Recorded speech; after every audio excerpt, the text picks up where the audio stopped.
Welcome class. आज हम लोग पढ़ने वाले हैं क्लास 12 सीबीएसई एनसीईआरटी बुक से unit number 1 data frame in Python pandas. हम लोगों ने सीरीज़ का टॉपिक पूरा कवर कर लिया है, बचता है हमारे पास डाटा फ्रेम और उसके बाद कुछ और टॉपिक्स बचेंगे। उसके बाद हमारा ये जो यूनिट 1 है आपका आईपी में क्लास 12 में वो आपका ख़त्म हो जाएगा। तो आज हम लोग सिंपली पढ़ने वाले हैं डाटा फ्रेम, यानी डाटा फ्रेम्स क्या होते हैं और पाइथन पांडास के अंदर इनका क्या यूज़ है या फिर ये किस काम में आते हैं।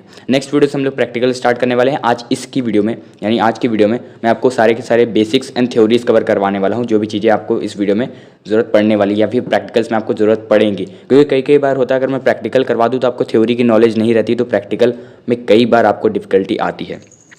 सबसे पहले तो मैं इसका कलर चेंज कर लेता हूँ। ओके, यहाँ पे कलर हमारा चेंज हो चुका है। ओके, सो हम लोग पढ़ते हैं अपने थ्योरेटिकल पार्ट की तरफ। तो थ्योरेटिकल पार्ट में हमारे पास सबसे पहले हम आज क्या पढ़ने वाले हैं, डाटा फ्रेम की जितनी भी थ्योरी है वो आज हम लोग कवर करने वाले हैं। ओके, तो इसको सबसे पहले मैं यहाँ बीच में रख लेता हूँ जिससे आपको सारी चीज़ें विजिबल हो। तो सबसे पहला पॉइंट आता है हमारे पास, data frame is a 2 dimensional data structure. Series में मैंने आपको बताया था series is a 1 dimensional data structure, but data frame क्या है, data frame is a 2 dimensional structure.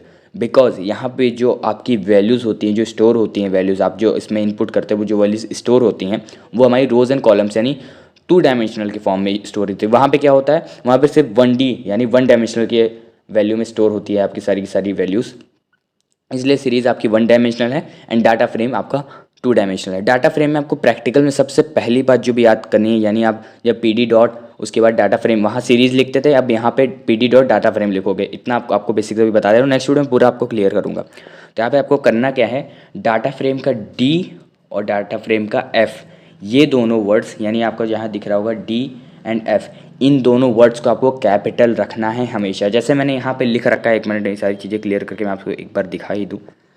ये जैसे यहाँ पे डाटा फ्रेम लिखा है सेम टू सेम आपको PD डॉट सीरीज़ जैसे लिखते थे वहाँ सीरीज़ की जगह डाटा फ्रेम लिखना है सेम टू सेम यही फॉर्म में, जिसमें आपका D और F बड़ा होगा, बाकी सारे वर्ड्स स्मॉल होंगे, D और F आपका कैपिटल होगा। ओके, तो हम लोग बात कर लेते हैं पहला, data frame is a 2 dimensional data structure. मैंने बता दिया क्यों होता है, बिकॉज अब यहाँ पे मैंने एक डायग्राम भी बना रखा है, रोज़ एंड कॉलम्स यहाँ पे 2 डायमेंशंस होते हैं डाटा फ्रेम के अंदर, इसलिए डाटा फ्रेम हमारा 2 डायमेंशनल स्ट्रक्चर होता है। कई बार पूछ लिया जाता है एक नंबर के क्वेश्चन में कि डाटा फ्रेम क्यों 2 डायमेंशनल स्ट्रक्चर बोला जाता है, उसमें आपको सिंपल लिखना है क्योंकि इसमें जो डाटाज होते हैं वो रोज़ एंड कॉलम्स के फॉर्म में स्टोर होते हैं। ठीक है, नेक्स्ट पॉइंट आज जो हम बताते हैं, सबसे पहले इसको चेंज कर लेते हैं। ओके, नेक्स्ट पॉइंट हमारा, data frame are both size as well as data mutable. याद करो एक बार, सीरीज़ में मैंने बताया था आपको कि सीरीज़ में डाटा म्यूटेबल होता है बट साइज इम्यूटेबल नहीं होता है, बट डाटा फ्रेम में आपका बोथ साइड्स, यहाँ पे एक बार एक चीज़ क्लियर कर लेना है, यहाँ पे साइड्स लिखा है, यहाँ पे साइड नहीं साइज़ होगा। ओके, साइज़ SIZE साइज़ होगा, यहाँ पे एक बार ये चीज़ क्लियर कर लेना है, साइड लिख गया गलती से।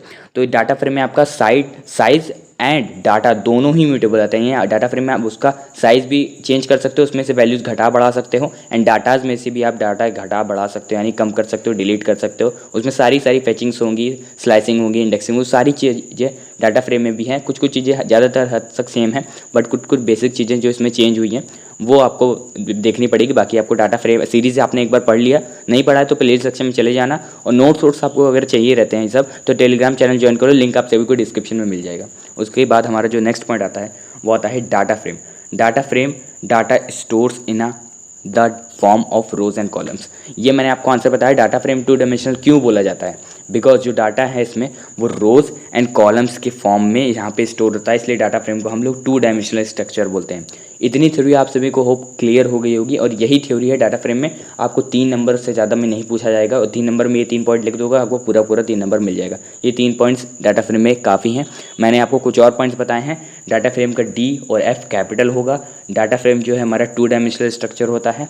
डाटा फ्रेम में आपका साइज़, ये याद रखना साइज़ है यहाँ पे, size as well as data दोनों ही म्यूटेबल होते हैं यहाँ पे।